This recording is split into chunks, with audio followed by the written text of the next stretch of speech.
Le taureau.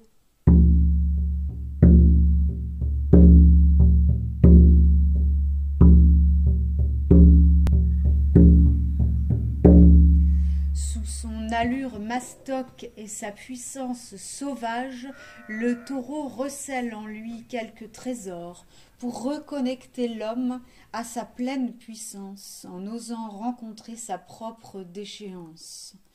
Pauvre être humain dont l'esprit égaré trouve un semblant de sécurité dans le fait de croire qu'il maîtrise son milieu comme s'il faisait partie d'un décor dans lequel il règne, tel un maître. Le taureau est déjà étiqueté, encore vivant et pourtant référencé comme un produit prêt à consommer. Celui-ci est encore en vie car il a une mission, renouveler le troupeau. Après ça seulement, on pourra l'abattre. Son sursis n'est pas long et il le sent, il le sait.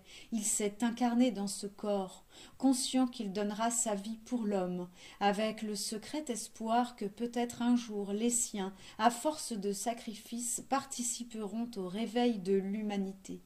Oui, c'est sûr, un jour l'homme se rendra compte qu'il est un animal comme les autres et que rien ne lui sert de mettre à mort sa bête intérieure, car cela ne lui procure que l'espérance éphémère que son absurde victoire le place au-dessus de tout, alors qu'elle n'est qu'un palliatif pour se cacher à lui-même sa peur du rien, sa peur du néant, qui lui fait survoler sa vie en y restant extérieur au lieu de la vivre pleinement depuis l'intérieur.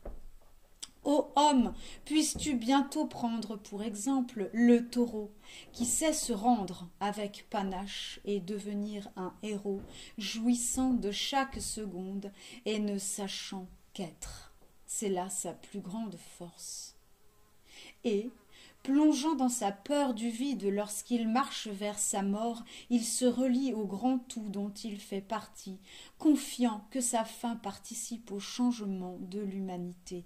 Car oui, sa mort est un chaos, un vide, un néant, qui laisse la place au renouveau et la possibilité à l'homme de reprendre la sienne, celle d'un être conscient qui apprivoise ses peurs en y faisant face et trouve sa puissance dans la connexion sans faille au grand tout, au néant, au rien dont il a si peur, celle d'un homme conscient de n'être rien qu'une partie du tout.